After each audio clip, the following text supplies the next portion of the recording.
Good morning / afternoon / evening everybody, I am Southpaw Racer, and this is a super serious track guide to Moscow Raceway. You don't drive this track, you negotiate it. Or are you negotiating with it? Off the start-finish straight, the first corner is nondescript enough. Fast, sharp, lots of runoff, but then the real trauma begins.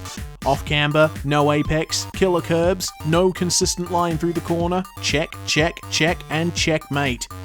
Then you enter one of those bloody sweepers that careens straight into a slow corner, because fuck you and the balance of your car.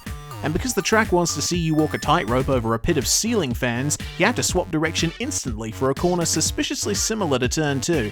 Thankfully, this is no Groundhog Day, but there's plenty of rabbit hole to still fall down.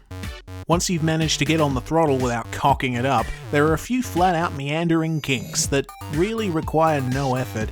It seems that the only reason these are here is to satisfy a minimum distance requirement to this here wall. If that chicane wasn't there, this could have been a long sweeper, or a turn that actually required effort to get through. As it is though, it's the racetrack design equivalent of padding your high school essay to 1,000 words. Another short blast to the next complex, and because you chose the Grand Prix layout and not the FIM one, you poor soul. Complex is a very applicable word.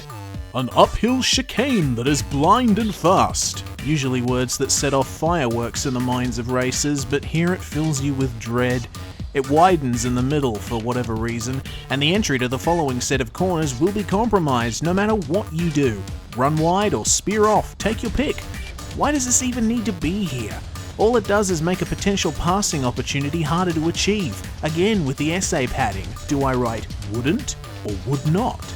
This is followed by a never-ending series of slow hairpin turns that look and feel exactly the same as each other. It's like driving past a bunch of funhouse mirrors. Might be faster, might be slower, might be uphill, downhill, left or right, but it's still the same ugly face staring back at you.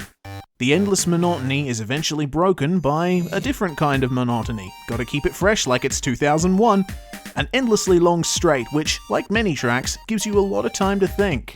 What do I have to get at the shops? Have I paid my council rates? Should I have household bleach or cyanide with my coffee tomorrow morning? But before you can blissfully drift off, the track gives you one final fuck you punch in the form of the slow last turn that is open enough to fool you into trying to take it fast, but tight enough that you'll mess up again and again and again, and then it's on for another lap at a track that has such terrible flow it got stabbed at a rap battle.